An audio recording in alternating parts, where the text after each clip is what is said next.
பார்க்க போகிற படத்தோட பேர் ஜெயிலர். அதுதான் படத்தோட பேர். வாங்க கதைக்குள்ளே போயிடலாம். இப்போ எடுத்த உடனே பார்த்தீங்க அப்படின்னா வந்துட்டு இப்போ ரஜினி இருக்கார் பார்த்தீங்களா, அவர் தான் அந்த படத்தோட ஹீரோவாக இருப்பார். அவருக்கு பார்த்தீங்கன்னா அவங்க ஒய்ஃப் வந்து ரம்யா கிருஷ்ணா இருப்பாங்க. அவங்களுக்கு ஒரு மகனும் ஒரு மருமக இருக்காங்க. அவங்களுக்கு ஒரு பேரன் கூட இருக்கார், ரித்விக் இருக்கார்ல, அவர் தான் பேரனாக இருப்பார். இவங்க ஃபேமிலி வந்து ரொம்ப ஒரு சந்தோஷமாக அப்படி தான் இருக்கும். இப்போ இவர் வந்து ஹீரோ வந்து ரஜினி வந்துட்டு பார்த்தீங்கன்னா வீட்டுக்கு வந்து பொண்டாட்டிக்கு பயந்த ஒரு கேரக்டராக அப்படி தான் இருந்துட்டு இருப்பார். அவரும் நேர்மையாக இருக்கணும்னு நினைப்பாரு. மகனையும் நேர்மையாக இருக்க சொல்லி தான் அவர் வளர்த்துட்டு இருப்பார். அந்த மாதிரி இது ஒரு நல்ல ஒரு ஜென்யூனான குடும்பமாக சந்தோஷமாக இருந்துட்டு இருப்பாங்க. மகனை வந்து ஒரு நேர்மையான போலீஸ்காராக தான் அவர் ஆக்கி வச்சிருப்பாரு. ஆனால் அவர் வந்துட்டு பார்த்தீங்கன்னா அந்த நேர்மையான போலீஸாக இருந்துகிட்டே இருக்கும்போது நிறைய சிக்கல்லாம் வரும் பார்த்தீங்களா, அதனால நிறைய சிக்கலில் மாட்டிடுவார். இப்போ அது ஒரு பக்கம் இது போயிட்டு இருக்கும்போது இன்னொரு பக்கம் இப்போ வில்லனுக்கு குரூப் காட்டுவாங்க. அவங்க பார்த்தீங்கன்னா வந்துட்டு இந்த சிலையெல்லாம் கடத்துறாங்கல்ல, அந்த வேலைகள் எல்லாம் அவங்க ஈடுபட்டு இருப்பாங்க. அப்போ வந்து பார்த்தீங்கன்னா அந்த மாதிரி அவங்க கொண்டு வர சொல்கிற ஒரு சிலை வந்து மிஸ் ஆகிட்டு இருக்கும். இது யார் பண்ணுறது ஏது பண்ணுறது அப்படி இப்படின்னு சொல்லிட்டு இப்போ வில்லனுங்க அவங்களுக்குள்ளேயே வந்து சந்தேகப்பட்டு விசாரிச்சுட்டு இருக்கும்போது பார்த்தீங்கன்னா மாறி மாறி ஒருத்தவங்க போய் சொல்லும்போது அப்புறம் ஒருத்தர் மேலே சந்தேகப்பட்ட வில்லன் வந்து கொடூரமாக அவங்கள வந்துட்டு ஒரு ட்ரம்குள்ளே போட்டு அப்படியே கொள்கிற மாதிரியாக கொண்டுட்டு இருப்பாரு. இன்னொரு பக்கம் இப்போ ரஜினி பார்த்தீங்கன்னா அவர் என்ன பண்ணுவாருன்னா பேரா இருக்கார் பார்த்தீங்களா, அவர் வந்து ஒரு யூடியூப் சேனல் வச்சிருப்பாரு. அவருக்காக வந்துட்டு அவர் நிறைய வீடியோஸ் எடுத்து கொடுக்குறது, விவசாயம் பண்ணுற மாதிரி அந்த மாதிரிலாம் நேச்சுரலாக இருக்கணும் அப்படி இப்படின்னு சொல்லிட்டு நிறைய வீடியோஸ்லாம் எடுத்து கொடுத்துட்டு இருப்பாரு. அப்படி பேரனுக்கு வந்து ஷூ மாட்டி விடுறது, கடைக்கு போகிறது, காய்கறி வாங்கிட்டு வர்றது, அந்த மாதிரி அவங்க லைஃப் வந்து அப்படி போயிட்டு இருக்கும். மகனும் இங்கே வந்து போலீஸ் இன்ஸ்பெக்டர் அவர் பாட்டுக்கு அவங்க வேலையை பார்த்துட்டு இருப்பாங்க. அப்போ தான் பார்த்தீங்கன்னா அப்படி தான் வீட்டுக்காக ஒரு தடவை காய்கறி வாங்க ஹீரோ போயிருக்கும் போது பார்த்தீங்கன்னா யோகி பாபு இருக்கார் பார்த்தீங்கன்னா, அவர் வந்து காரில் வந்து இடிக்கிற மாதிரி வந்துட்டு அப்படியே பிரேக் போட்டுருவார். ஹீரோ கையில் வச்சிருந்த காய்கறி கூட வந்து கீழே விழுந்துரும். அதை எல்லாத்தையுமே எடுத்து போட்டுட்டு இருப்பாரு. சாரிங்க தெரியாமல் வந்துட்டு ஹீரோ தான் மன்னிப்பு கேட்பாரு. உடனே யோகி பாபு என்ன சொல்வாருன்னா, நம்மக்கிட்ட மன்னிப்பே கிடையாது, வெறும் தண்டனை தான் அப்படின்ற மாதிரி சொல்லுவார். இதே மாதிரி தான் அவர் சொல்லிட்டே இருப்பார். ஹீரோவும் ஒவ்வொரு தடவையும் இதே மாதிரி சொல்லுவார். இதே மாதிரி ஹீரோவை இடிக்க வந்து இடிக்காமல் இருக்கிறதே அவருக்கு வேலை. ஏன் அவர் அப்படி பண்ணுறாருன்னா, அவரோட பேரன் இருக்காரு, ஹீரோட பேரன் வந்து அவங்க வீட்டுக்கிட்ட வந்து யோகி பாபு கார் நிப்பாட்ட வரும்போது, எங்கள் வீட்டுக்கிட்ட நீ கார் நிப்பாட்டாத, உனக்கு நிப்பாட்டணும், நீ வீடு கட்டி அங்கே போய் நிப்பாட்டுன்ற மாதிரி அந்த குட்டி பையன் சொல்லியிருப்பான். அதில் அவருக்கு கோவமாக இருக்கும். அதனால தான் அந்த பேரண்ட் எதுவும் வம்பு வளர்க்க முடியாது, அதனால இவர்கிட்ட வம்பு வளர்த்துட்டே இருப்பார். அது கொஞ்சம் காமெடி அந்த மாதிரி போயிட்டு இருக்கும். இதுக்கு இடையில பார்த்தீங்கன்னா அவர் போலீஸாக வேலை பார்க்குறாரு. அவர் வந்து ரொம்ப ஸ்ட்ரிக்டாக இருக்காரு. எல்லா விஷயத்துலையுமே இந்த சிலை கடத்தல் இதில் ஆள் யார் யாரெல்லாம் அதில் சம்மந்தப்பட்டிருக்கா எல்லாத்துலேயும் அவர் மூக்கு நுழைச்சு எல்லாத்தையுமே அவர் வந்து கண்டுபிடிக்கிறாரு. அது தப்பு செய்கிறவங்களுக்கு வந்து அதை அரெஸ்ட் பண்ணுறாரு, ஜெயிலில் போடுறாரு. இந்த மாதிரி வேலைலாம் பார்த்துட்டு இருக்காரு. மேல் இடத்துலேருந்து அவருக்கு ஒரு ப்ரெஷர் வருது. இந்த மாதிரி இதெல்லாம் தலையிட வேண்டாம்னு சொல்லு அப்படின்ற மாதிரிலாம் வருது. அதை அவரெல்லாம் கண்டுக்காமல் அந்த வேலையை பார்த்துட்டே இருக்காரு. எங்கேயே வந்து ஒரு கான்ஸ்டபிளாக வேலை பார்க்குறவங்க தான் அறந்தாங்கி நிஷா வேலை பார்க்குறாங்க. அவங்க என்ன சொல்கிறாங்க அப்படின்னா, இப்போ இவர் இருக்கார்ல ரஜினி கிட்ட வந்து அவங்க சொல்கிறாங்க, இந்த மாதிரி எல்லாத்துலேயுமே அவர் தலையிட வேணாம்னு சொல்லுங்கள் சார், ஏன்னா சில விஷயங்கள்லாம் அப்படி இப்படி இருக்கும்ல, கொஞ்சம் கண்டும் காணாமல் போக சொல்லுங்கள், அதான் நல்லது எல்லாம் சொல்கிறாங்கன்னு இவருக்கு ஒரு மாதிரி ஆகிடும். மகனை கூப்பிட்டு சொல்லுவார், ஏன்பா இந்த மாதிரிலாம் நீ செய்கிற, ஓரளவு நம்ம நேர்மையாக இருக்கிறது இப்போ சிலதெல்லாம் கண்டு காணாமல் போயிட வேண்டியது, ஏன்னா உனக்குன்னு ஒரு குடும்பம் இருக்குது, பொண்டாட்டி பிள்ளை இருக்காங்க, வந்து நீங்கள் தானப்பா என்ன நேர்மையாக இருக்க சொல்லி வளர்த்தீங்க, நான் இப்படி தான் பார்ப்பேன் அப்படின்னு ஒன்று இவருக்கு வந்து ரொம்ப சந்தோஷமாக இருக்கும். நம்ம மகன் வந்து இந்த அளவுக்கு வளர்த்துருக்கோமே அப்படின்ற மாதிரி அவருக்கு ரொம்ப சந்தோஷமாக இருக்கும். இந்த மாதிரி இப்போ ரம்யா கிருஷ்ணன் தான் ஒய்ஃபாக இருப்பாங்க. இவங்க சமைச்சு வைப்பாங்க. இவங்களுக்கு இப்போ அவர் ரொம்ப பயந்த கேரக்டர் தான் நடிச்சிருப்பாரு. நிறைய சமைச்சு வச்சிருப்பாங்க. புதினா சட்னி இல்லைன்னு கேட்கும்போது இத்தனை இருக்குல்ல, ஏதாவது ஒன்று வச்சு சாப்பிடுங்கன்றோன்னு சரிமா அப்படின்னு சொல்லிட்டு அமைதியாக சாப்பிட்டுட்டு இருப்பாரு. இப்படி தான் போயிட்டு இருக்கும். இதில் பார்த்தீங்கன்னா இப்போ அவர் மகன் இருக்கார் பார்த்தீங்களா, அவர் வந்து இந்த சிலை கடத்தல் இதெல்லாம் என்ன பிரச்சனை அப்படி இப்படின்னு சொல்லிட்டு ரொம்ப ஆராய்ஞ்சு பார்த்துட்டே இருப்பார்.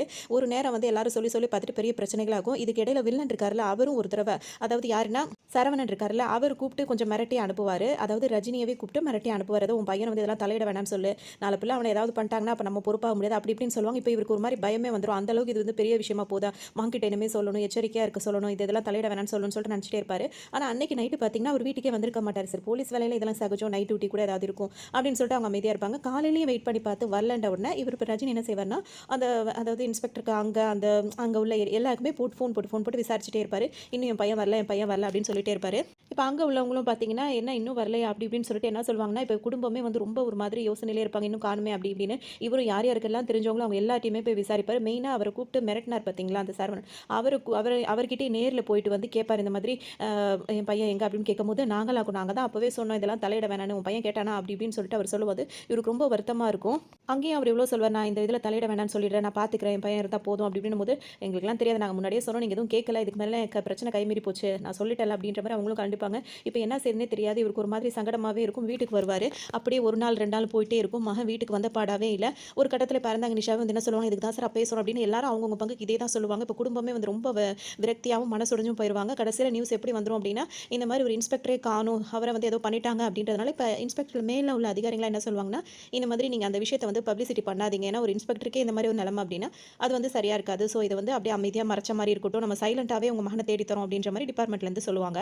சரின்னு சொல்லிட்டு இவரும் வெளியே சொல்ல மாட்டார். நான் மறைமுகமாக தேடுற இதில் தான் இருப்பார். ஆனால் மகன் இறந்துட்டாருன்றது எல்லாரும் சொல்லிட்டாங்க. அப்போ உண்மையிலே இறந்துருப்பார் போல இருக்கு அப்படின்னு சொல்லிட்டு இப்போ குடும்பமே அந்த இதில் தான் மகன் இறந்துட்டாருன்ற ஒரு விரக்தியில் தான் இருப்பாங்க. ஆனால் வந்து அவங்களுக்கு வந்து இப்போ அப்பாவுக்கு எப்படின்னா, அதாவது அந்த ரஜினிக்கு எப்படின்னா, இப்போ மகனை இப்படி பண்ணவங்க நம்ம சும்மா விடக்கூடாது அப்படின்ற மாதிரி அந்த வெறி ஏறிட்டே இருக்கும். அவரால் நிம்மதியாக தூங்க முடியாது. ஏன்னா அவங்க ஒய்ஃப் என்ன சொல்லியிருப்பாங்கன்னா, நீங்கள் தான் மகன் வந்து அவரோட சாவுக்கு நீங்கள் தான் ஒரு வகையில் காரணம், நேர்மையாருன்னு சொல்லி தான் அவன் இந்த மாதிரி கொண்டு போயிட்டீங்க அப்படின்னு சொல்லும்போது, நம்ம வளர்த்தது தான் சரியில்லையோ, அதனால தான் அவன் இறந்துட்டானோ அப்படின்றதுனால அவருக்கு தூக்கமே வராது. அவர் ரொம்ப மன உளைச்சலுக்கு ஆளாயிருப்பார்.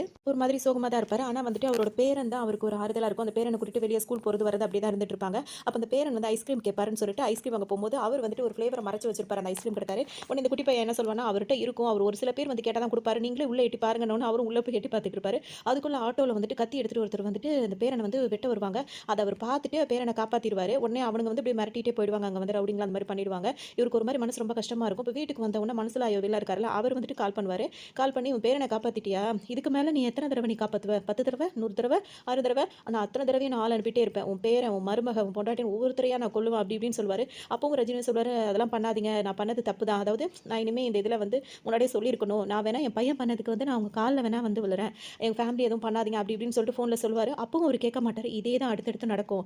இதெல்லாம் வந்துட்டு நான் தான் சொல்லணும். நீ எந்த பிரச்சனையும் இந்த பிரச்சனைய இப்ப முடிச்சுக்கலாம்னு அவர் சொல்லும்போது, பிரச்சனை ஆரம்பிக்கிறதும் முடிக்கிறதும் இந்த வர்மம் கிட்ட தான் இருக்கு. அத நீ சொல்லக்கூடாது அப்படின்ற மாரி அவர் சொல்லிட்டு ஃபோன வச்சுருவாரு. இப்ப இவருக்கு பார்த்தீங்கன்னா, நைட் எல்லாம் தூக்கமே வராது. இப்ப பொண்டாட்டி பிள்ளைங்க இங்க இருக்கிறது, கொல்றது, திரும்ப எவனாவது வந்துருவானோ, கொன்றுவான்னு சொல்லிட்டு இவருக்கு தூக்கமே இருக்காது. ரொம்ப பதட்டமாவும் அந்த ஒரு யோசனையிலயுமே இருப்பாரு. அப்படியே இப்ப வெளிய போயிட்டு இப்படி கொஞ்சம் அந்த நிதானத்துல இருந்தா தானே அப்படி இருக்கு அப்படின்றனால தண்ணி அடிக்கலாம் அப்படின்னு சொல்லிட்டு இப்ப பாருக்கு போவாரு. அங்க போய் பார்த்தீங்கன்னா, காலையில அவங்க மகன கொல்ல வந்தாங்கல்ல, அந்த அந்த பேரன அவங்க 2 பேரும் அங்க தான் இருப்பாய்ங்க. அங்க இருந்துகிட்டு இவர் பாட்டுக்கு தண்ணி அடிக்கும்போது இவரு பயங்கரமா வம்பிழுத்துட்டு இருப்பாய்ங்க. என்னடா வயசான ஆள் அப்படி இப்படின்னு சொல்லிட்டு ரொம்ப இவர் பாட்டுக்கு சிரிச்சுட்டே தள்ளாடிக்கிட்டே அந்த தண்ணி அடிச்சுட்டு வந்துட்டு இருப்பாரு. உன் மருமக இருக்காள அவ அப்படி இப்படின்னு சொல்லிட்டு மருமகள பத்தியும் தப்பா பேசுவாங்க. அப்படியே அங்கருந்து எந்திரிச்சு அப்படியே போயிட்டே இருப்பாரு. இவங்களும் வந்து பின்னாடி இவங்க போனா விட்டுருவோமான்னு சொல்லிட்டு பின்னாடியே வேற வருவாங்க 2 பேரும். இதுக்கிடையில அதுல கரெக்ட்டா அவர் பாட்டுக்கான தெளிவா தான் இருக்கிற மாரி இருக்கும். நேரா அந்த முட்டு சந்து மாரி இடத்துக்கு போகும்போது அந்த வயசானவன் வந்து தாத்தா வந்து மாட்டிக்கிட்டான் அப்படி இப்படின்னு சொல்லிட்டு ரொம்ப கிண்டல் பண்ணிட்டு இருப்பாங்க. அப்பதான் என்ன பண்ணுவாரு அப்படியே தள்ளாடி தள்ளாடி போய் அவர் கார் வந்திருப்பாரு பார்த்தீங்கன்னா, அந்த கார்லேருந்து கத்தி எடுத்து அப்படியே ஒரே வெட்டு 2 பேரையுமே. அப்படியே வெட்டிட்டு இனிமே எல்லாமே வீச்சு தான் அப்படின்ற மாரி சொல்லிட்டு அங்கேயே அந்த என் பேரன் மேல என் பேரன் கழுத்துல கத்தி வைக்கிறேன் அப்படின்னு சொல்லிட்டு அப்பவே அவரோட ஆக்ஷன வந்து ஸ்டார்ட் பண்ணிருவாரு. இந்த சீன்லாம் அப்படியே ஒவ்வொரு சீனுமே அவ்ளோ சூப்பரா இருக்கும். அவ்வளோ நல்லா எடுத்திருப்பாங்க. நல்லா நடிச்சிருப்பாங்க எல்லாருமே. அதோட பார்த்தீங்கன்னா, அங்க இருந்துட்டு இப்ப அப்படியே கிளம்புவாங்க. இப்ப இவருக்கு ஒவ்வொருத்தரையும் அப்படி அப்படியே பண்ணணும். சும்மா விடக்கூடாது அப்படின்னு இப்ப இவங்க 2 பேரும் ஆள் இறந்த உடனே பார்த்தீங்கன்னா, அங்க இருந்து வர்மன் கிட்ட இருந்து இன்னும் கொஞ்சம் ஆள வந்து இறக்கிருவாங்க. அப்ப வீட்டுக்குள்ள வந்து ஆள் வர போறாங்க அப்படின்றது இவருக்கு தெரிஞ்சிரும். அதனால இப்ப என்ன பண்ணுவாருன்னா, பேரன வந்துட்டு ஒரு பாக்ஸ் மாரி அதுல ஒரு பெட்டி அதாவது என்ன சொல்றது பீரோ மரபீரோ இருக்கும்ல, அதுல மறைவா படுக்க வச்சுட்டு அன்னைக்கு நைட்டு பூராவுமே தூங்காம முழிச்சிருந்து அப்படியே வந்து அவங்க வீட்ல உள்ளவங்க எல்லாருமே பாதுகாக்கிற மாரி இருக்காரு. இப்படியே இருந்தா சரி வராது அப்படின்னு சொல்லிட்டு அவர் என்ன யோசிக்கிறாருன்னா, விடிவி கணேஷ் இருக்கார்ல, அவர் வந்து ஒரு ஆசிரமம் வச்சு நடத்துறாரு. அதாவது வந்துட்டு அதாவது சைக்காலஜிக்கல் ஹாஸ்பிட்டல் வச்சிருப்பாரு. அவர்கிட்ட ட்ரீட்மெண்ட் போற மாரி எல்லாருமே பொண்டாட்டி பிள்ளைங்க பேர் எல்லாத்தையும் அங்க கூட்டு போறாரு. அங்க போயிட்டு அவர்கிட்ட என்ன சொல்றாருன்னா, இவங்க தான் ஒய்ஃப் தான் பேசுறாங்க. ரம்யகிருஷ்ணன் தான் பேசுவாங்க. இவருக்கு வந்து ஏன்னா அவர் வந்து முதல் நாள் நைட்டே வந்து ஒய்ஃப்ட்ட சொல்லியிருப்பாரு. இந்த மாரி எனக்கு ஏதோ ஒரு மாரி மகன் இறந்ததுலேருந்து ஒரு மாரியாவே இருக்கு. என்னோட டாக்டர்ட்ட கூட்டு போறியா அப்படின்னு கேட்டோம். இவங்க பதறிக்கிட்டு மறுநாள் டாக்டர்ட்ட வந்திருப்பாங்க. இவருக்கு ஏதோ உடம்பு சரியில்லைன்னு சொல்றாரு. இது யாரும்மா சொன்னதுன்னு அவர் கேட்பாரு. அவர் தான் சொன்னாரு. என்கிட்ட தான் கூட்டு வரணும்னு உங்களுக்கு யார் சொன்னது? அதுவும் அவர் தான் சொன்னாரு அப்படின்னு எல்லாத்தையுமே அப்படி சொல்லும்போது, சரி நீங்க கொஞ்சம் வெளிய வெயிட் பண்ணுங்க. மிச்சத்தையும் அவரே சொல்லுவாருன்னோனே இப்ப இவங்க 2 பேரும் பேசுவாங்க. இதுல விடிவி அவருக்கு வந்து அவருக்கு செகண்ட் ஒய்ஃப் இருக்கிறது, அவங்க அப்பாக்கு இது எல்லாத்தையுமே டீட்டெயிலா இவர் சொல்லும்போது, இப்ப நான் அது அது மட்டும் இல்லாம இன்னொன்னு என்ன சொல்வாருன்னா, நீங்க பேசுறத பார்த்தா உங்களுக்கு ஏதோ மனநலம் பாதிக்கப்பட்ட மாரிலாம் அது ஒண்ணும் இல்லையே அப்படின்னோனே, ஆமா என் பையன வந்து கொன்னுட்டாங்க. அதனால வந்து நான் ஒரு கொலை பண்ணிட்டேன். அத வந்து தேடி போகும்போது இன்னொரு கொலையும் பண்ணிட்டேன். அப்படி இப்படின்னு சொல்லுவாரு. இப்ப அவங்களுக்கு பாதுகாப்பு வேணும். அவங்க கொஞ்ச நாள் இங்க தான் இருக்கணும். நான் பண்ற விஷயம் எதுவும் என் வீட்டுக்கு தெரியக்கூடாது. திரும்ப திரும்ப என்ன இந்த மாரியே கேள்வி கேட்டுட்டு இருந்தீங்கன்னா, அப்புறம் பிரஷர் ஆகி இங்கேயும் ஏதாவது நான் பண்ணிடுவேன். இல்ல, இல்ல அதெல்லாம் வேணாம். நீங்க எப்ப எனக்கு இன்னொரு ஒய்ஃப் இருக்கு, இன்னொரு ஃபேமிலி கண்டுபிடிச்சீங்களோ, அப்பவே உங்களுக்கு ஹெல்ப் பண்றதா நான் முடிவு பண்ணிட்டேன்னு சொல்லிட்டு, இவர் இங்கேயே தங்கட்டும் அப்படின்னு சொல்லிடுவாங்க. அவங்களும் எல்லாரும் அங்கேயே தங்கிப்பாங்க. இப்ப இவர் என்ன பண்ணுவாருன்னா, அந்த சரவணன் இருக்கார்ல, அவர தேடி போறான்னு தான் நெனைப்பாரு. ஏன்னா அவர் வந்து ஒரு ஒரு அதாவது என்ன சொல்றது, ஒரு ஆள் கிட்ட போவாங்க. ஒரு லேடி இருப்பாங்கல்ல, அந்த மாரி ப்ராஸ்டியூட் அந்த மாரி இடத்துக்கு போறதுக்கு அவர் கிளம்பி வருவாரு. அவர் அங்க போய் விசாரிக்கணும். இந்த மெயின் வில்லன்ங்க யாரு? ஏன்னா இப்ப குடும்பத்த தொட ஆரம்பிச்சுட்டாங்கல்ல, அவங்க யாருன்னு இன்னும் இவருக்கு தெரியாதுல்ல. சரி அவர போய் பார்க்கலாம் அப்படின்னு சொல்லிட்டு கேட்க போலான்னு சொல்லிட்டு அங்க வருவாரு. அப்ப வரும்போது பார்த்தீங்கன்னா, இப்ப யோகி பாபு இருக்கார்ல, அவர் சும்மா இல்லாம எப்பவும் போல ஒம்பு இழுத்துட்டு இருப்பாரு. இவர் சொல்ல நான் வேற மைண்ட்ல இருக்கேன். என்ன வந்து ஒம்பு இழக்கன்னு சொல்லும்போது, அதெல்லாம் நீ சொல்லக்கூடாது அப்படி இப்படின்னு இப்ப எங்க போறேன்னு சொல்லி கேட்பாரு. இந்த மாரி இந்த பொண்ணு வீட்டுக்கு போறேன்னோன பாத்தியா, என்ன மட்டும் விட்டு போற பாத்தியான்னோனே, சரி வா வாண்டடா வரியான்னு சொல்லிட்டு அவர் கார்லயே ஏறி கூட்டு போவாரு. அங்க போனோனே நான் போயிட்டு வரேன் அப்படின்னோனே, சரி நான் கொஞ்ச நேரம் தான் வெயிட் பண்ண அப்புறம் நான் உள்ள வந்துருவேன்னு அவர் சொல்லுவாரு. சரின்னு சொல்லிட்டு அவர் வெயிட் பண்ண சொல்லிட்டு இப்ப உள்ள வருவாரு. இப்ப உள்ள வந்தீங்க பார்த்தாங்கன்னா, அங்க வந்துட்டு அந்த சரவணன் தான் இருப்பாரு. அந்த சரவணன் வந்து போட்டு தள்ளிட்டு அவர் ஒரு மூட்டை கட்டி வேற எடுத்துட்டு வருவாரு. என்னது மூட்டை வெளிய சும்மா போயிட்டு மூட்டையோட வரன்ற மாரி அவர் யோசிச்சுட்டு இருப்பாரு. அப்புறமா வந்து கார் டிக்கிய தொறந்தோனே கார் டிக்கிய தொறந்ததுக்கு அப்புறமா வந்துட்டு காரை இந்த பக்கம் போ அந்த பக்கம் போன்னு சொல்லிட்டு ஒரு பால் கொஞ்சம் இத புடி ஒரே குப்பை சேர்த்து விட்டு வந்துட்டு அந்த குப்பைய வந்து கொட்டணும் அப்படின்னோனே அவரும் புடிச்சு கொட்டுவாரு. 2 பேரும் இப்ப கார்ல உட்காந்துருக்கும்போது பார்த்தீங்கன்னா, யோகி பாபு கையெல்லாம் ரத்தமா இருக்கும். என்ன இது ரத்தம்னு கேட்கும்போது ஒரு கொலை பண்ணிட்டேன் அப்படி இப்படின்னோனே, இப்ப நான் போய் போலீஸ்ட்ட சொல்லணும். போய் சொல்லு உன் கையில ரத்தம் இருக்கு. இந்த மாரி இதெல்லாம் நீ போய் சொன்னா நம்ப மாட்டாங்க. நான் பண்ணல நீ தானே பண்ண அப்படின்னோனே, ஆனா நீ தானே என்ன தூண்டுன கொண்ட அப்படி இப்படின்ற மாரினோனே, இப்ப நான் என்ன பண்ணணும்னு சொல்லிட்டு அவர் சரண்டர் ஆயிருவாரு. அப்ப நீ தான் எனக்கு துணையா இருக்கணும். உன்னையும் போடலான்னு தான் நெனச்சேன். ஆனா நீ என்ன ரொம்ப டார்ச்சர் பண்ணிட்ட அப்படின்னு சொல்லும்போது, அவருக்கு ஒரு வழியே இல்லாம நல்லா வசமா மாட்டுன மாரி இருக்கும் அவருக்கு.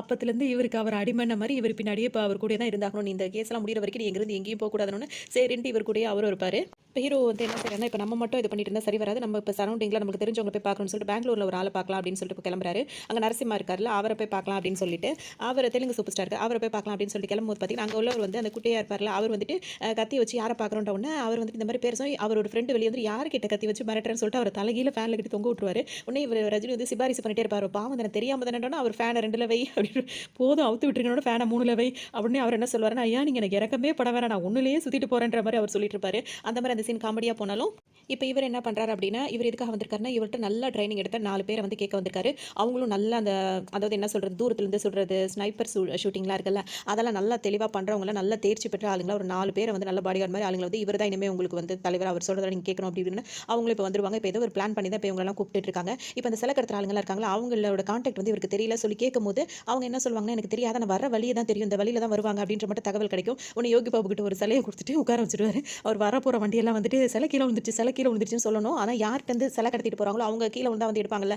அப்படின்னு சொல்லிட்டு பிளான் பண்ணிட்டு இருக்கும்போது பார்த்தீங்கன்னா, யாருமே வரமாட்டாங்க. அதோட பார்த்தீங்கன்னா, உண்மையானே அந்த சிலைய நிப்பாட்டுறவங்க வந்து மாட்றாங்க. அப்படியே அவங்கள்ட்ட இருந்து ஒரு சிலைய வேற எடுத்துடுறாரு. ஒரிஜினல் சிலைய வந்து எடுத்துடுறாங்க. இப்படி இருக்கும்போது பார்த்தீங்கன்னா, வர்மன் இருக்கார்ல, அவர் என்ன பண்றாருன்னா, "உன் பொண்டாட்டி பிள்ளைங்கள மறைச்சு வச்சா எனக்கு தெரியாதா?" அப்படின்னு சொல்லிட்டு அவரு ஒரு இடத்துல ஆசிரமத்தில வச்சுட்டு வந்திருக்கார்ல, அங்கேயே நேரா வந்துடுறாரு. வந்துட்டு வீடியோ கால் போட்டுட்டு, "நீ இது பாரு, இப்ப இன்னும் 10 நிமிஷத்துல உன் குடும்பத்தையே முடிச்சுருவேன்." அப்படி இப்படின்னு சொல்லிட்டு கரெக்ட்டா அந்த ஆசிரமத்துக்குள்ளேயே போயிட்டு, அந்த அவங்கள்ட்ட மிரட்டுவாரு. ஃபர்ஸ்ட்டு விடிவி கணேஷ் இருக்கார்ல, அவர மிரட்டி அந்த ரூம் அவரும் ஏன்னா அவர் ஒரு கொலை பண்ணியிருக்காரு. அவருக்கு நான் ஹெல்ப் பண்ண போறேன்னோனே, நான் அத விட எத்தன கிலோ நான் பண்ணியிருக்கேன்னு கேட்கும்போது, அப்ப அவர விட நீங்க தான் ரொம்ப ஹை லெவல்ல இருக்கீங்க. நான் உங்களுக்கே ஹெல்ப் பண்றேன்ற மாரி அவர் வந்துருவாரு. அதோட இவங்க இருக்க ரூம தேடி போய் வீடியோ கால் ஆன் பண்ணும்போது பார்த்தீங்கன்னா, கரெக்ட்டா இவர் ரஜினிகாந்த் அவர் வீடியோ கால்ல வந்துட்டு இவரோட சிலைய காட்டுவார். இப்ப சிலைய காட்டுனோனே பார்த்தீங்கன்னா, அப்ப அவர் என்ன வர்மா என்ன சொல்றாருன்னா, "ஒரு சிலை தானே ஒண்ணும் பிரச்சனை இல்ல." அப்படின்னோனே, உடனே ரஜினி என்ன சொல்வார்ன்னா, "இந்த சிலையும் கடத்தியிருக்கேன். அடுத்தாப்புல இந்த ஊர்லேருந்து வருதுல்ல, அதையும் கடத்துவேன். அதுக்கப்புறம் வருதுல்ல, அதையும் புடிப்பேன், இதையும் புடிப்பேன்." அப்படின்னு சொல்லிட்டே இருக்கும்போது இவருக்கு ஒரு மாரி ஆயிடும். "இல்ல, இல்ல வேணாம், வேணாம். நீ இனிமே நான் வந்து உன் ஃபேமிலி எந்த தொந்தரவும் பண்ண மாட்டேன். நீயும் என் பிசினஸ்ல தலையிடாத." அப்படி இப்படின்னு சொல்லுவாரு. உடனே ரஜினி என்ன சொல்லுவாருன்னா, "என் ஃபேமிலிய கொல்லணும்னு வந்தீல, அதுக்காகவே கதவ தட்டி அவங்கள்ட்ட பிச்சை எடுத்துட்டு வா." அப்படின்ற மாரி சொல்லுவாரு. அதோட இவர் கதவ தட்டி பிச்சை கேட்கும்போது பார்த்தீங்கன்னா, உடனே ரமேஷ் என்ன சொல்லுவாங்க, "என்ன உள்ள காம்பவுண்ட் தாண்டி உள்ள வரைக்கும் வந்து பிச்சை எடுக்கிறீங்க? கை கால்லாம் நல்லா தான் இருக்கு. போய் சாப்பிடுங்க." உடனே அந்த பேர வந்துட்டு பாவப்பட்டு இறக்கப்பட்டுட்டு கேட்கிறார்லன்னு சொல்லிட்டு ஒரு ரூ. 10 குடுத்துருவா. அந்த ரூ. 10 எடுத்து வந்து ரஜினிகிட்டயே அவர் குடுப்பாரு. அதோட அந்த ரூ. 10 கொண்டு வந்து குடுத்த உடனே, "இதுக்கப்புறம் நம்ம பிசினஸ்ல நான் தலையிடக்கூடாது. நானும் உன் ஃபேமிலி இது பண்ண மாட்டேன்னு" சொல்லி அவர் சொல்லுவாரு. அப்ப இவர் என்ன சொல்றாரு, "என்கிட்ட இந்த மாரி சொல்லிட்டு என் ஃபேமிலி நீ திரும்ப ஏதாவது நீ பண்ற வேல வச்சுட்ட, அப்புறம் வேற மாரி இருக்கும்." அப்படின்ற மாரி நல்லா மிரட்டி விடுவாரு. அதெல்லாம் நான் ஒண்ணும் பண்ண மாட்டேன் அப்படின்ற மாரி ஃபுல்லா வந்து அவர் கையிலேயே ரொம்ப மடிச்சு கட்டிட்டு ஒரு மாரி திமிரா வர மாரி வருவாரு. திரும்ப வந்துட்டு அவர் போம்போது பார்த்தீங்கன்னா, அந்த மாரி திமிரா இருக்கக்கூடாது அப்படின்னோன, ஃபுல்லாவே நான் அவுத்து விட்டுறேன்னு சொல்லுவாரு. அப்படியும் செய்யக்கூடாது. நான் எப்படி சொல்லணும் அது மட்டும் தான் இருக்கும். கூடயும் இருக்கக்கூடாது, குறைச்சும் இருக்கக்கூடாதுன்னு அந்த மாரி அவர் ஸ்டைல்ல ஒரு மிரட்டி அனுப்புவாரு. சரின்னு சொல்லிட்டு இவரும் போயிடுவாரு. அதுக்கப்புறம் பார்த்தீங்கன்னா, அந்த வர்மன் அங்கிருந்து போயிட்டு சும்மா இல்லாம என்ன பண்ணுவாருன்னா, வேற ஒரு பெரிய ரவுடி கிட்ட சொல்லிட்டு ஹீரோட ஃபேமிலி திரும்பவும் அழிக்கிறதுக்காக பிளான் பண்ணுவாரு. அந்த ரவுடிக்கு இப்ப வர்மன் யார கொல்றதுக்கு ஆள் கேட்குறாங்கன்னு தெரியாமயே அவர் வந்துட்டு ஆள அனுப்பி விட்டுருவாரு. அவங்கலாம் வர்றாங்கன்றது இப்ப ஹீரோக்கு வந்து தெரிஞ்சும் இவன் சும்மா இருக்க மாட்டான்னு சொல்லிட்டு அவர் என்ன பண்ணுவாருன்னா, அவர் பேரன் இருக்கார்ல, அவர வந்து சேஃபா ஒரு இடத்துல படுக்க வச்சுட்டு, அவங்க ஒய்ஃபை எழுப்புவாரு. எழுப்பிட்டு வந்துட்டு கொஞ்சம் பேசணும் அப்படின்னு சொன்ன உடனே, "எதுவும் மாத்திரை எதுவும் தரணுமா? காலையில பேசிக்கலாம்." அப்படி இப்படின்னுவாங்க. காலையில பேசுறதுக்கு உயிரோட இருக்க மாட்டேன் அப்படின்னு அவங்க பயந்து எந்திரிச்சு உட்காந்துருவாங்க. டைனிங் டேபிளுக்கு வர சொல்லியிருப்பாங்க. வந்து உட்காந்துருப்பாங்க. அப்ப அவங்க மருமகளும் அதுக்கு முன்னாடி வந்து உட்காந்துருப்பாங்க. என்னன்னு கேட்டோம்னு தெரியல. மாமா தான் வர சொன்னாங்கன்ற மாரி சொல்லுவாங்க. இப்ப 2 பேரும் என்ன ஆச்சுன்னு சொல்லிட்டு கேட்கும்போது, அவங்க பேச பேச இப்படி எந்திரிப்பாங்க. பேசிட்டு இருக்கேன்ல அப்படின்னு சொல்லிட்டு அவங்கள மிரட்டி உட்கார வைப்பாரு. அதுக்கப்புறம் பார்த்தீங்கன்னா, இப்ப நம்ம மகன் வந்து இறந்து போயிட்டான்னு உனக்கு தெரியும். அவங்கள வந்து நீ அவங்க உன் கையில கிடைச்சா நீ என்ன பண்ணுவ? அப்படின்னு சொல்லிட்டு ஒய்ஃப்ட்ட கேட்பாரு. நான் அம்மா பெத்த அம்மா என் கையில கிடைச்சா நான் உன்ன கொன்னு போட்டுருவேன் அப்படி இப்படின்னு சொல்லுவாங்க. அப்ப ஏன் நீ செய்யலன்னு சொல்லும்போது, எங்களால எப்படி செய்ய முடியும்? அப்படின்ற மாரி அவங்க ஒரு அது உண்மைதானே அது மாரி சொல்லுவாங்க. உடனே இவர் என்ன அப்ப உங்களால முடியல, நீங்க செய்யல. ஆனா என்னால முடிஞ்சத நான் செஞ்சுட்டேன் அப்படின்னோனே இவங்க 2 பேருக்கும் அப்படியே ஒரு மாரி ஆச்சரியமா இருக்கும். அதனால வந்துட்டு இப்போ அடுத்தடுத்த இப்ப ஏன் இவ்ளோ இதுக்கு போகணுமா? அப்படி இப்படின்னு அவங்க 2 பேரும் கேட்பாங்க. இது பிடிச்சாச்சு புலிவால் பிடிச்ச மாரி இத இனிமே விட முடியாது அப்படின்ற மாரி அவரும் சொல்லிட்டே இருப்பாரு. அப்ப அவங்க 2 பேரும் பயந்துட்டே இருப்பாங்க. நான் பேசி முடிக்கிற வரைக்கும் பார்வை என்ன தவிர வேற எங்கேயும் போக்கூடாது அப்படின்னு சொல்லி அந்த அளவுக்கு அவர் ஸ்ட்ரிக்ட்டா சொல்லுவாரு. இவர் இப்படிலாம் பேச மாட்டாரு அப்படின்னு சொல்லிட்டு அவங்களுக்கு எல்லாருக்கும் ஒரு மாரி ஆச்சரியமாவே இருக்கும். அவங்க பேசிட்டே இருக்கும்போதே பார்த்தீங்கன்னா, ஒரு குரூப் வந்துருவாங்க உள்ள. வந்த உடனே இப்ப ஏதோ சத்தம் கேட்குதுன்னோன, ஆமா அவங்க நம்மள கொல்ல தான் வந்திருக்காங்களோட, அப்ப இவங்கலாம் ரொம்ப பயப்படுவாங்க. ஆனா நம்ம சாக போறது அவங்க தான் அப்படின்ற மாரி இவர் சொல்லிட்டே இருப்பாரு. இவர் பாட்டுக்கு பேசிட்டே இருப்பார். அவங்க 2 பேரும் பயந்துட்டே உட்கார்ந்துட்டு இருப்பாங்க. அப்ப பார்த்தீங்கன்னா, அவங்க உள்ள உள்ள வரும்போது பார்த்தீங்கன்னா, அந்த 4 பேர் இவங்க 4 பேரையும் கூட்டு வந்தாங்கல்ல, இவங்க 4 பேர் வந்து பல இடங்கள்ல ஒளிஞ்சிருந்துட்டு அந்த ஸ்னைப்பர் ஷூட்டிங் இருக்குல்ல, அது மூலியமா ஒவ்வொருத்தரும் வீட்டுக்குள்ள கால் எடுத்து வைக்கிறவங்க எல்லாம் சுட்டுட்டே இருப்பாங்க. லைட் எரியறதுனால தான் கண்டுபிடிக்கிறாங்கன்னு சொல்லிட்டு லைட் ஆஃப் பண்ணலான்னு பார்த்தாலும் அப்பவும் சுடுவாங்க. இவங்க கீழ குனிஞ்சு வந்தாலும் என்ன பண்ணாலும் அத்தன பேரையும் சுடுவாங்க. ஒவ்வொருத்தரா வந்து அந்த டைனிங் டேபிள் மேலயே விழுவாங்க. இப்ப அவங்க ஒய்ஃப்க்கும், அவங்க மருமகளுக்கும் அவ்ளோ பயமா இருக்கும். அப்படியே ரத்தமா மூஞ்செல்லாம் தெறிக்கும்போது ரொம்ப பயந்து போயிருவாங்க. டிஷ்யூ பேப்பர் எடுத்து குடுப்பாரு. அப்படியே அதெல்லாம் தொடச்சுட்டு அப்படியே உட்கார்ந்திருப்பாங்க. அதோட இப்ப எல்லாருமே இறந்து போயிடுவாங்க. இப்ப கடைசியா ஒருத்தர் வருவார்ல, அவர வந்து பயங்கரமா கொடூரமா இப்ப ரஜினிய வந்து இது பண்றத பார்த்த உடனே, அவங்க ஒய்ஃப்க்குலாம் ஒரு மாரி ஆயிப்போயிடும். இதெல்லாம் விட்டுறலாமே, குறைச்சுக்கலாமே அப்படின்ன உடனே, வாய்ப்பே கிடையாது அப்படின்ற மாரி அவர் சொல்லிட்டே இருப்பாரு. இப்ப வர்மனுக்கு ரொம்ப கோவம் வந்துரும். உடனே அங்க ஆள் இருக்காங்களா, ஆள் அனுப்புனாங்க பார்த்தீங்களா, அவர்ட்ட ஃபோன் பண்ணி, "என்ன ஆள் அனுப்புன? நீ அனுப்புன ஆள் எல்லாம் மொக்கையா இருக்காங்க." அப்படி இப்படின்னு சொல்லவும், அவர் என்ன சொல்வாருன்னா, "நான் அனுப்புன ஆளுங்க மொக்கையா இருக்கிறவங்க கிடையாது. நீ யார கொல்ல சொன்னியோ, அந்த ஆள் அவ்ளோ ஸ்ட்ராங்கா ஆனவரு." அப்படின்னு சொல்லிட்டு அவர் சொல்வாரு. "நீ இவர அவரை கொல்ல தான் ஆள் கேட்டேன் அப்படின்னா நான் அனுப்பியிருக்கவே மாட்டேன், அவர் யாருன்னு உனக்கு தெரியுமா அப்படின்னு சொல்லிட்டு கேட்பாரு. அதோட இப்படி பேசிட்டே இருக்கும்போது பார்த்தீங்கன்னா அவர் என்ன சொல்வாருன்னா, நீ அனுப்பின ஆள் தான் சரியில்லை, இப்போ பஞ்சாப்லேருந்து ஆள் இறக்க சொல்லியிருக்க, 100 பேர் வராங்க, அவளை வச்சு முடிச்சிருவாங்க அப்படி இப்படின்னு சொல்லிட்டு இருக்கும்போது, நீ அப்படி நினச்சிட்டு இருக்கியா, பஞ்சாப் சிங்குக்கு இப்போ ஃபோன் போடுன்னு சொல்லும்போது இப்போ வர்மன் வந்து கால் பண்ணுவார். அவர் பார்த்தீங்கன்னா ஃபோனை அப்படியே சைலண்ட்ல போட்டு அவர் பாட்டுக்கு இருப்பார். ஏன்னா அவருக்கும் தெரியும் இப்போ வந்து ரஜினி தான் இது பண்ண சொல்கிறாங்க சொல்ல, அதனால அவரும் ஆள் அனுப்ப மாட்டார். அதுக்கப்புறம் இவர் லைனில் திரும்ப வரும்போது தான் இவர் சொல்லுவார், அதாவது நீ இப்போ நீ அந்த வந்த 100 பேருமே வந்துட்டு வந்திருக்காங்கன்னு தெரியும், ஆனால் அவரை கொல்றதுக்காக வந்திருக்காங்களா இல்லை அவருக்கு சப்போர்ட்டாக வந்திருக்காங்களான்னு உனக்கு தெரியுமா அப்படின்னு கேட்கும்போது, இப்போ வர்மன் என்ன சொல்வார்னா, சாதாரண போலீஸ்காரன் அப்பனுக்கு இவ்வளோ பில்டப்பா அப்படின்னு கேட்கும்போது, சாதாரண போலீஸ்கார அப்பா கிடையாது, 15 வருஷத்துக்கு முன்னாடி அவனை பற்றி உனக்கு என்ன தெரியும் அப்படின்னு சொல்லிட்டு ஒரு ஃப்ளாஷ்பேக் மாதிரி காட்டுவாங்க. அதில் 15 வருஷத்துக்கு முன்னாடி வந்து இவர் ஜெயிலராக தான் இருந்திருப்பார். இப்போ ரிட்டையர் ஆகி தான் வந்து இவர் வீட்டில் இப்படி நல்ல பிள்ளையா அப்படி இருக்காரு. அதில் பார்த்தீங்கன்னா ரொம்ப ஸ்ட்ரிக்டான ஆஃபீஸராக இருப்பார். அதாவது அவரோட இதில் கரெக்டாக இருப்பார், அது ரூல்ஸை மதிச்சு கரெக்டாக இருக்கவங்களுக்கு கரெக்டாக இருப்பார். தேவையில்லாமல் சண்டை போடுறவங்களுக்கு இவரோட பனிஷ்மெண்ட்டே வேறு மாதிரி இருக்கும். இப்போ அந்த அங்கே ஜெயிலராக இருக்கும்போது பார்த்தீங்கன்னா அங்கே எல்லாருமே சண்டை போட்டுருப்பாங்க. அடிப்படி சண்டை நடந்தது, சும்மா கேரம் போர்டு தான் விளையாடிட்டு இருப்பாங்க. திடீர்னு அவங்களுக்குள்ள சண்டை பயங்கரமாக ஆரம்பிச்ச உடனே இவர் எவ்வளோ போய் தடுக்க முயற்சி பண்ணி யாரும் தடுக்க முடியாது, எல்லாரும் சண்டை போட்டுருப்பாங்க. இவருக்கு தெரிஞ்சிடும் நியூஸ் உடனே ஒரு ஒரு ஹார்ன் மாதிரி சைரன் அடிச்சுட்டு இவர் வந்தோட பார்த்தீங்கன்னா எல்லாரும் அப்படியே அமைதியாக இருக்க மாதிரி எல்லாருமே நடிப்பாங்க. இவருக்கு விஷயம் தெரிஞ்சிடும், இப்போ யார் சண்டை போட்டது அப்படின்னு கேட்கறதுக்குள்ள ஒருத்தரையும் அவர் பார்ப்பாரு. பார்க்கும்போது பார்த்தீங்கன்னா ஒருத்தருக்கு வந்து சட்டை கிழிஞ்சிருக்கும், ஆனால் வந்து எந்த ரத்தமும் இருக்காது. இன்னொருத்தருக்கு வந்து ரத்தம் வந்திருக்கும், ஆனால் சட்டை கிழிஞ்சிருக்காது. இன்னொருத்தருக்கு வந்து தலை கிழிஞ்சிருக்கும். இப்படி இப்படி மாறி மாறி கண்டுபிடிச்சிருவாரு. சண்டை போட்டிருக்கீங்க அப்படின்னா வந்து இனிமேல் வந்துட்டு இவங்களுக்கு வந்து ஒரு நாளைக்கு ஒரு வேளை தான் சாப்பாடு, 2 மணி நேரம் தான் தூக்கம், அதுவும் நின்றுட்டு தான் தூங்கணும் அப்படின்ற மாதிரி ஸ்ட்ரிக்டாக சொல்லும்போது அங்கேருந்து ஒரு குரல் மட்டும் கேட்கும், ஜெயிலில் இதெல்லாம் ரூல்ஸ் கிடையாது அப்படின்னு ஒன்று, ரூல்ஸ் பற்றி பேசுகிறீங்களா, ரூல்ஸை மதிக்காத நீங்கள் ரூல்ஸ் பற்றி பேசுகிறீங்களான்னு சொல்லிட்டு என்னோட இதில் இருக்கிற வரைக்கும் நீங்கள் ரூல்ஸை ஃபாலோ பண்ணவங்களுக்கு மட்டும் தான் நான் ஜெயில், இல்லாட்டி நான் இப்படி அப்படின்னு சொல்லிட்டு பயங்கரமாக இது பண்ணுவார். அங்கே இருக்க ஒருத்தர் வந்துட்டு, என்ன ஜெயிலர், ஒரு ஃபோனு தான், ஒரு கால் பண்ணால் உன் குடும்பத்தையே அழிச்சிருவாங்க தெரியுமா அப்படின்னு சொல்லிட்டு சொல்லுவோம். இப்போ உடனே இவர் என்ன செய்வார்னா அவரோட ஃபோனை கொண்டு வந்து கொடுப்பாரு. உனக்கு நான் சான்ஸ் கொடுக்குறேன், நீ இப்போ யாருக்கு வேணா கால் பண்ணு, நீ இப்போ கால் பண்ணல அப்படின்னா உன் காது இருக்காது அப்படின்ற மாதிரி மிரட்டுவார். உடனே அவருக்கு ஒரு வழி இருக்காது, ஃபோனை வாங்கி கால் பண்ணி இப்போவே வந்துட்டு அவர் ஃபேமிலியில் வந்து இப்படி முடிச்சு விட்டணும் அப்படின்னு சொல்லிட்டு ஆளை ரெடி பண்ணுவார். உடனே அங்கே உள்ளவங்களும் வண்டியில் வந்துட்டு இருப்பாங்க, இவர் குடும்பத்தை வந்து கொள்றதுக்காக வந்துட்டு இருப்பாங்க. வர வழியிலே பார்த்தீங்கன்னா ரயில்வே ட்ராக் இருக்கும் பார்த்தீங்களா, அந்த ட்ராக்ல வந்துட்டு கொய்யாப்பழம் அந்த மாதிரிலாம் வைப்பாங்கல்ல, அந்த அந்த ஆளை வச்சு என்ன பண்ணுவாங்கன்னா கொய்யாப்பழம் கொடுத்துட்டு அது கூடவே ஒரு குண்டையும் தூக்கி காருக்குள்ளே போட்டு ஓடிடுவாங்க அந்த ஆளும். அப்புறம் பார்த்தீங்கன்னா குண்டு வெடிக்கப்பா, குண்டு வந்திருக்கின்றவங்க எல்லாரும் தப்பிச்சு விடும்போது வெடிச்சிரும். அதோட பார்த்துட்டு இனிமேல் இந்த ஆள் எதுவும் செய்ய முடியாது, இப்போ சொன்னாலும் வரல, அதோட வந்து அவர் கதையை முடிச்சு விட்டுருவாரு.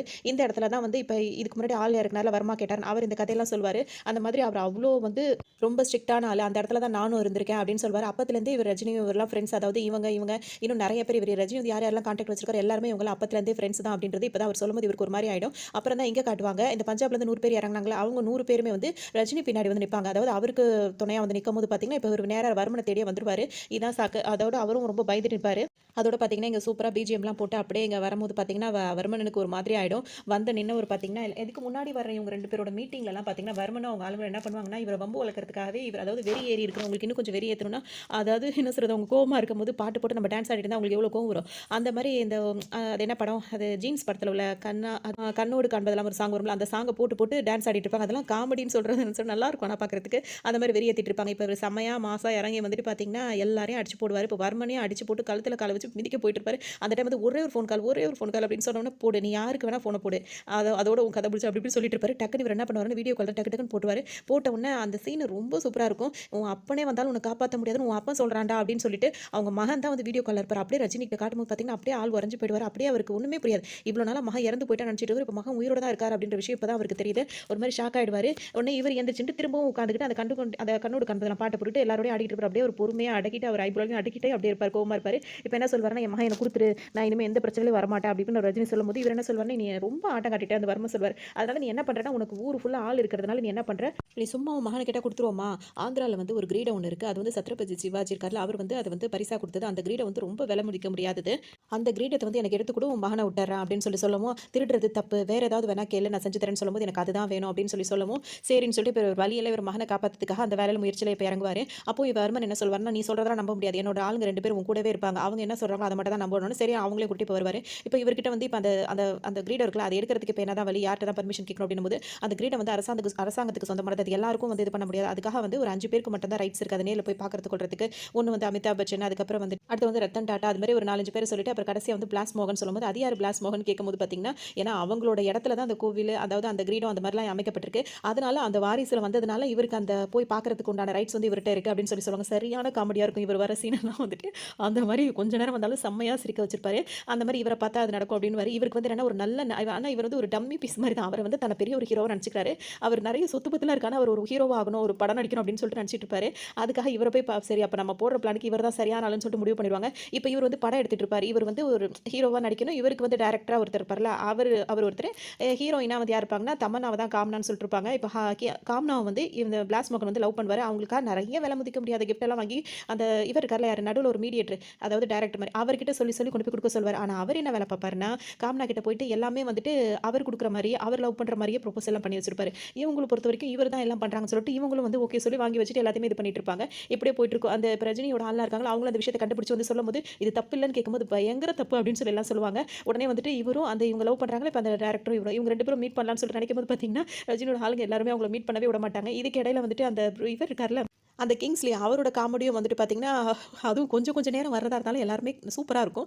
அது அந்த மாரி காமெடி பண்ணிட்டு இப்போ இவங்க 2 பேரும் மீட் பண்ணவே விட மாட்டாங்க. இப்போ காமன் என்ன சொல்லுவாங்கன்னா, நான் வரும்போது நிறைய இவங்கலாம் நின்னுட்டு இருக்காங்க. அவங்களா இருந்தாங்கன்னா நான் என் ரூமுக்கு போயிடுவேன் அப்படி இப்படின்னு சொல்லும்போது, சரி சரி நான் அவங்களால கிளியர் பண்றேன் அப்படின்னு சொல்லிட்டு இவர் வருவாரு. ஆனா பார்த்தீங்கன்னா, ஏதாவது ஆட்டோகிராஃப் வேணுமா அப்படின்னு கேட்கும்போது, இல்ல நீ தான் வேணும் அப்படின்னு சொல்லிட்டு கூட்டு வந்து இந்த ஆள் தான் அப்படிலாம் பண்ணிட்டு இருப்பாரு. உடனே என்ன சொல்லுவாங்க, நீ பண்ற வேலை எல்லாம் தெரியும். அந்த ஹீரோட்ட சொல்லி கொடுத்தா என்ன ஆகணும்னா, வேணா வேணா நீங்க என்ன சொல்றீங்களோ நான் செய்றேன்னு சொன்னோம்னே, இந்த மாதிரி நீ வந்து ஷூட்டிங் தானே எடுக்கிற. நாங்க சொல்ற மாதிரி இந்த ஷூட்டிங்கை வை அப்படின்னுவாங்க. இதுக்கு இடையில தான் அந்த அந்த பாட்டு இருக்குல்ல, காவாலயா பாட்டு. அந்த பாட்டு வரும். அதுல வந்து ரஜினியும் அவர் குட்டியாரும் அவரும் ஆடும்போது அது இதுக்காக அந்த பிளாஸ் மோகன் நிறைய ஸ்டெப்பெல்லாம் போட முயற்சி பண்ணுவார். ஆனால் அவருக்கு அதெல்லாம் வராது. ஆனால் நல்லா இருக்கும். அதெல்லாம் பார்க்கறதுக்கு ரசிக்கிற மாதிரி தான் இருக்கும். அதோட இவங்க 2 பேரும் ரஜினியும் அவரையும் தூக்கி பின்னாடி போட சொல்லுவாங்க. அவங்க பின்னாடி போய் ஒரு அதாவது மலை உச்சியில் அவங்க 2 பேரும் குட்டியா ஆடிட்டு இருப்பாங்க. இவர் நடுவில் ஆடிட்டு இருப்பாரு. இந்த மாதிரி தான் இருக்கும். இப்போ இவங்க சொன்னபடி என்னன்னா அந்த கோவிலுக்குள்ள போயிட்டு அந்த சிலையை எடுக்கிற மாதிரி இருக்கும். இதெல்லாம் ஒரு பக்கம் போயிட்டு இருக்கும்போது வர்மன் வந்துட்டு இப்போ கேட்டுட்டு இருக்காரு. எல்லாம் முடிஞ்சான்னு இதெல்லாம் நீ நினைக்கிற மாதிரி சாதாரண விஷயம் இல்லை. எப்படி 3 மாசம் ஆகும் அப்படி இப்படின்னு சொன்னோன்னா அவரும் அப்டேட் கொடுத்துட்டே இருப்பாங்க. அவங்களோட ஆளுங்களும் இங்கே இருக்கிறதுனால இப்போ இந்த டேரக்டர் இருக்கார்ல அவர் போயிட்டு வந்துட்டு இவர்கிட்ட வந்து இப்போ என்ன சொல்வார்னா, உங்களை சீக்கிரமாகவே ஒரு சூப்பர் ஹீரோ ஆக்கிறதுக்காக சூப்பர் சீன் ரெடி பண்ணியிருக்கேன். யாருமே போக முடியாத அந்த கோவிலுக்குள்ள உங்களுக்கு மட்டும் தான் ரைட்ஸ் இருக்கு. நீங்க அங்க போறீங்க, அதை கொள்ளை அடிக்கிறீங்க, அதை அப்புறம் இது பண்றீங்கன்னு சொன்னா இவருக்கு அந்த சீன் ரொம்ப பிடிச்சிருக்கும். சரி அப்படியே பண்ணிடலாம்னு சொல்லிட்டு அவர் அந்த சீன் எடுக்கிறதுக்கு முன்னாடி குரூப்பா போட்டு நடிப்பாங்களா, அதெல்லாம் பார்க்கும்போது அவ்வளோ காமெடியா இருக்கும். அந்த மாதிரிலாம் இவர் வேலை பார்த்துட்டு இருப்பார். இவர் சீரியஸாக தான் நடிச்சிட்டு இருக்காரு. ஆனால் இவர் ஏமாத்துறாங்கன்றது அவருக்கு தெரியல. அந்த மாதிரி பண்ணிட்டு இருப்பாங்க. இதுக்கு இடையில பார்த்தீங்கன்னா மோகன்லால் இருக்காருல்ல, அவர் வந்து ஒருத்தரை போட்டு தோலை உரிச்சிட்டு இருப்பார். அங்க காட்டினா அங்கே பார்த்தோம் அப்படின்னா செம்மாடி அடிச்சுட்டு என் கண்டெய்னர்ல யாரா கை வச்சது அப்படி இப்படின்னு சொல்லிட்டு அவர் பயங்கரமா மிரட்டிட்டு இருப்பாங்க.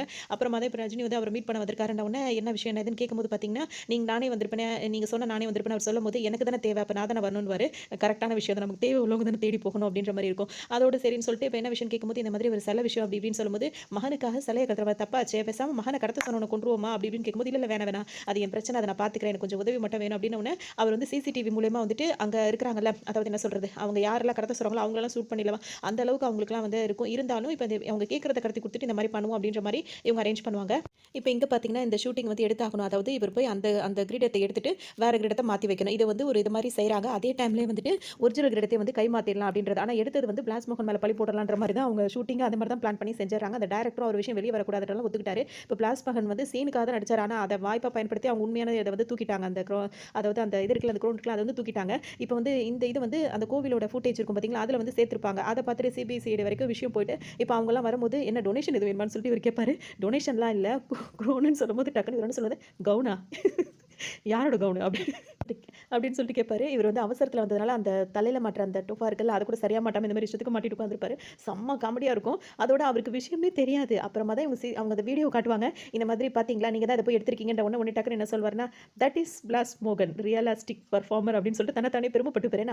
அவர் அந்த மாதிரி வளைஞ்சு போய் அந்த கிரீடத்தை எடுத்த சீன் இருக்குல்ல, அந்த சீனை தான் வீடியோவை காட்டுவாங்க. ஆனால் அவங்க என்ன சொல்லுவாங்கன்னா, இது வந்து நீங்கள் நடிச்ச சீன் கிடையாது, உண்மையிலேயே அந்த கிரீடத்தை காணும் அப்படின்னு உடனே என்ன ஆச்சு அப்படின்னு இவர் விசாரிக்கும் போது தான் டைரக்டர் பண்ண வேலை, அவங்க காம்னாவை அவர் லவ் பண்ணது எல்லாமே இவருக்கு தெரிய வரும். உடனே அந்த டைரக்டர் ஷூட் பண்ண போவாரு. காம்னா வந்து நடுவில் நிற்பாங்க.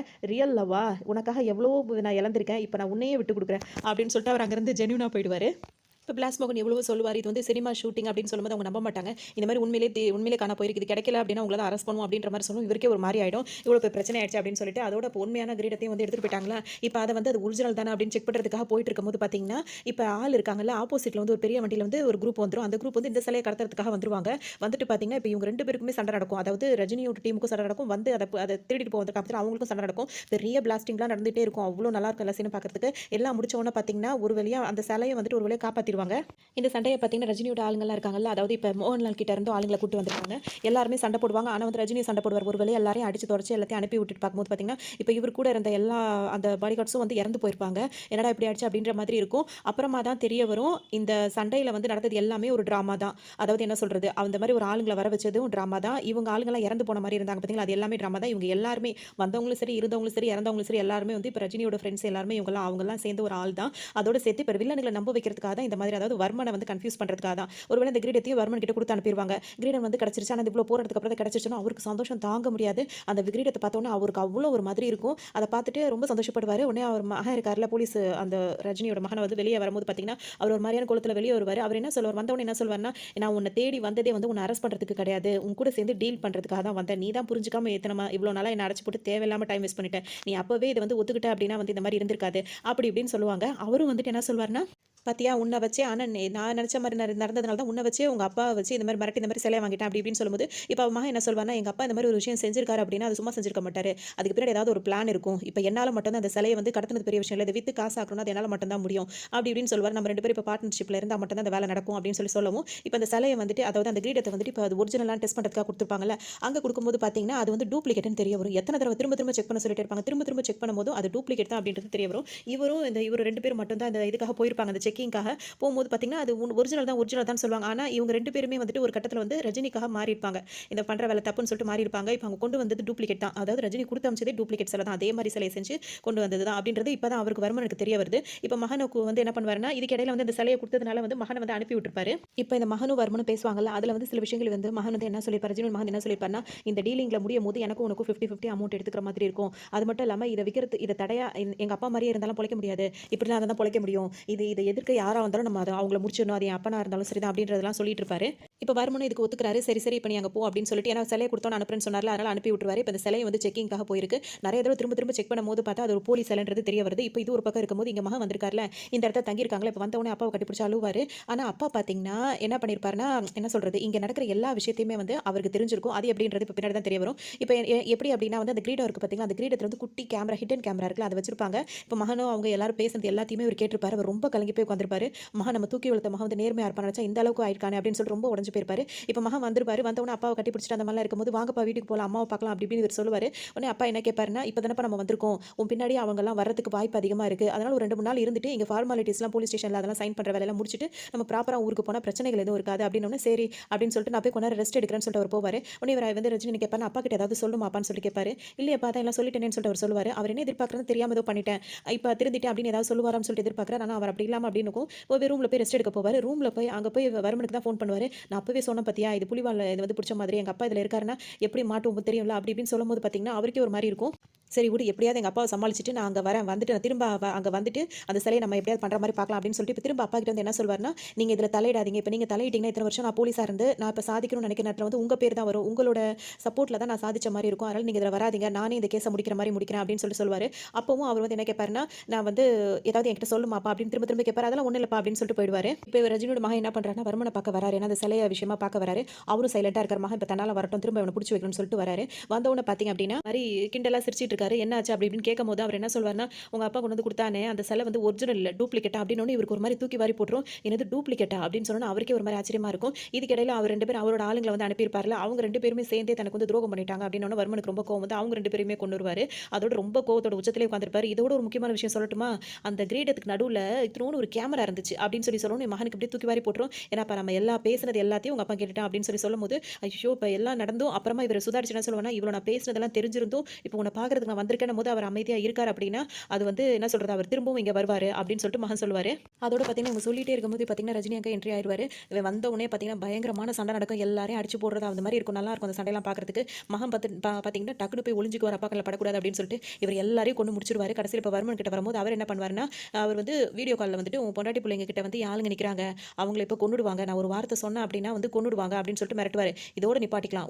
இனிமே நான் உன் விஷயத்துல தலையிட மாட்டேன். நீ என் விஷயத்துல தலையிட வேண்டாம். அப்படி இப்படின்னு சொல்லிட்டு அவர் இப்ப உயிர் போயிடும் போயிடணும் கொஞ்சம் நேரம் தெரிஞ்சு அவர் ரொம்ப பதட்டத்திலையும் பயத்திலையும் இந்த மாதிரி சொல்லிட்டு இருப்பாரு. உன் பொண்டாட்டி பிள்ளைங்க வேணும்னா நீங்க இருந்து போயிடு அப்படி இப்படின்னு சொல்லிட்டு மிரட்டிட்டே இருப்பாரு. ஆனா அவர் அசால்ட்டா இருப்பாரு. அங்க 2 பேர் மட்டும் இருக்க மாட்டாங்களே, இன்னொருத்தர் இருப்பாரு அப்படின்னு சொல்லுவாங்க. அப்புறமா தான் அங்க தெரிய வரும். அங்க இன்னொரு சூப்பர் ஹீரோ இருக்காரு பார்த்தீங்கன்னா, தெலுங்கு சூப்பர் ஹீரோ. அவரு வந்துட்டு அவரு வந்துட்டு அங்க இருப்பாரு. அவர் பார்த்தீங்கன்னா, அங்க இவர் வர்மனோட ஆளுங்க எல்லாரையும் அங்க முடிச்சு விட்டுருவாரு. இந்த தடவ ரம்யா கிருஷ்ணனுக்கும் ரஜினியோட மருமகளுக்கும் பயமே இருக்குதுன்னு ஆல்ரெடி இதே மாதிரி நடக்கும்போது அவங்க பயந்தாங்களா, இப்ப அவங்களுக்கு ஒரு தைரியம் வந்திருக்கும். முகத்துல ரத்தம் தெறிக்கும்போது கூட டிஷ்யூ எடுத்து அசால்ட்டா தொடச்சிட்டு அவங்க பாட்டுக்கு உட்கார்ந்திருப்பாங்க. அதோட இப்ப வர்மனையும் அவர் எப்படி எல்லாரையும் ஒரு மாரி ட்ரம்ல போட்டு முக்கி கொல்றாரோ, அதே மாரியே இவரையும் பண்ணிடுவாரு. ரஜினி பண்ணிட்டு, இப்ப அந்த இடத்த விட்டுட்டு மகன கூட்டிட்டு வந்துருவாரு. வெளிய வந்தோனே பார்த்தோனே, இப்ப அப்பாவும் மகனும் ஒரு இடத்துல நின்னு பேசிட்டு இருப்பாங்க. அப்ப மகன் கிட்ட வந்து ஏன்பா இப்படி அப்படின்னு சொல்லிட்டு ஒரு பொறுமையா தான் கேட்பாரு. அப்பவும் அப்பா கிட்ட ஏதாவது சொல்லுமான்னு கேட்கும்போது, இந்த இடத்துக்கு வர்றது கொல்றது இந்த மாரி இருக்கிறது வந்து ஒரு பெரிய விஷயம் கிடையாது. எவ்வளவு நாளைக்கு தான் இப்படியே இருக்க முடியும்? சம்பாதிக்கணும், இன்னும் நல்ல நன்மைக்கு வரணும் அப்படின்னா குறுக்கு வழியில போனா தான் முடியும். அப்படி இப்படின்னு அவர் பேசிட்டே இருப்பாரு. பேசுறதெல்லாம் கேட்க கேட்க அவருக்கு ஒரு மாரி சங்கடமாவே இருந்துட்டு இருக்கும். அவர் எந்த அளவுக்கு பேசுவாருன்னா, இந்த விஷயம் இனிமே யாருக்குமே தெரியாது. இப்ப இங்க இருந்து 2 பேர்ல யாராவது ஒருத்தர் உயிரோட போனா மட்டும் தான் இந்த விஷயம் அப்படியே புதையும். நான் வந்து இப்ப இறந்து போறதுக்காக இந்த விஷயத்துல நான் தலையிடல. அதனால இப்ப நீங்க இங்க இறந்துட்டீங்க அப்படின்னா, இப்ப நம்ம குடும்பத்த பொறுத்தவரைக்கும் நான் நல்லவனா தான் இருந்துப்பேன். அதே மாரி நான் சம்பாதிக்கிற விஷயத்துல நான் அப்படியே போயிட்டு இருப்பேன். அப்பாவுக்கு ஒரு மாதிரி சங்கடமாவே போயிட்டு இருக்கும். அவர் வாய திறந்து பேசுற ஒரே வார்த்தை என்ன தெரியுமா சொல்வாரு? பெத்தவங்க அதாவது பிள்ளைங்க வந்து கெட்டவங்க அப்படின்னு தெரியும்போது பெத்தவங்க வாழ்க்கை நரகமாயிரும்னு சொல்வாரு. ரொம்ப ரொம்ப உண்மையான வார்த்தை அது. அத அந்த அந்த அதுல போடுற பிஜிஎம்மும் இந்த வார்த்தைக்கும் அங்க நடந்த விஷயத்துக்கும் வந்து அத உணர்ந்தா மட்டும் தான் புரியும். அது உண்மை அது 100% அப்படின்ற மாரி தான் நம்மளுக்கு எல்லாருக்குமே ஃபீல் ஆகும். அவ்ளோ ஒரு அற்புதமான வார்த்தையா இருக்கும். அதோட வந்துட்டு இவரு சும்மா இல்லாம மகங்கர் இப்ப என்ன பண்ணுவாரு தெரியுமா? துப்பாக்கி எடுத்து அப்பாவே சுட வந்துருவாரு. இத பார்த்தோனே அவர் கண்ணாடிய கழட்டிட்டு இப்படி கை தான் காட்டுவாரு. அவர் தான் ஸ்னைப்பர் ஷூட்டிங் பண்றதுக்கு ஹால் வச்சிருக்காருல்ல. அவங்க என்ன பண்ணுவாங்க அப்படின்னா, டக்குனு இப்ப வந்து அங்கிருந்தே ஷூட் பண்ண ஆரம்பிச்சுருவாங்க. மகன் தான் ஃபர்ஸ்ட் சுட ஆரம்பிச்சிருப்பாரு.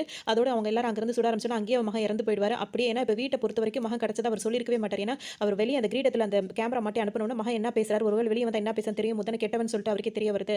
அதோட சரின்னு சொல்லிட்டு இப்ப அவர் வீட்ல சொல்லியிருக்க மாட்டாரு. மகன் இறந்தது இறந்ததாவே இருக்கட்டும் அப்படின்றதுனால தான் அவர் இந்த மாரி பண்ணது. 2வது நேர்மையா இப்படி தான் இருக்கணும்னு நினைச்சது தான் ஒரு காரணம். இன்னொரு விஷயம் வந்து அவர் கழுத்துல ஒரு செயின் போட்டிருப்பாரு. அந்த செயின் வந்து என்னவா இருக்கும்னு சொல்லிட்டு பார்த்தீங்கன்னா, அவரோட மகனுக்கு வந்து பல்லு விழுந்திருக்கும். அந்த பல்ல வந்து எடுத்து செயின்ல கோர்த்து அது ஒரு டாலரா வச்சு போட்டிருப்பாரு. அது பேரன் கேட்கும்போது இது உங்க அப்பாவோட பல்லு அப்படின்னு சொல்லுவாரு. ஆனா பெத்தவங்க எப்பவுமே எத்தன வயசான பிள்ளைங்க மேல பிரியமா தான் இருக்காங்க. ஆனா பிள்ளைங்க தான் வளர வளர பெத்தவங்க மேல உள்ள அந்த பிரியம் போயிடுது போல இருக்கு. அது அவங்க பெத்தவங்களா ஆகும்போது தான் அவங்களுக்கு புரியுது அப்படின்றது நம்மளுக்கு தோணுது. அதெல்லாம் ரொம்ப கஷ்டமான ஒரு சீனா இருக்கும். அப்படியே அந்த டாலர் போட்ட செயின் இருக்கு பார்த்தீங்களா, அந்த மகனோட பல்லு அதையும் கழட்டி அங்கேயே தூக்கி எறிஞ்சுட்டு அப்படியே ஒரு சோகமா நடந்து வருவாரு. அதோட அந்த படத்த அப்படியே முடிப்பாங்க. இந்த படத்துல பார்த்தீங்கன்னா, நெறைய ஆக்ஷன் இருக்கு. நெறைய ஹீரோஸ் இருக்காங்க. சூப்பரா எல்லாம் நடிச்சிருக்காங்க. காமெடி சொல்ல வேண்டியதுல எல்லாமே இருந்தாலும் நல்ல ஒரு மெசேஜ் இருக்கும். இந்த கதை உங்களுக்கு ரொம்பவே பிடிச்சிருக்கும். படம் பார்க்காம இருந்தீங்கன்னா கண்டிப்பா பாருங்க. படம் பார்க்கறதுக்கு இன்னும் ரொம்பவே நல்லாருக்கும்.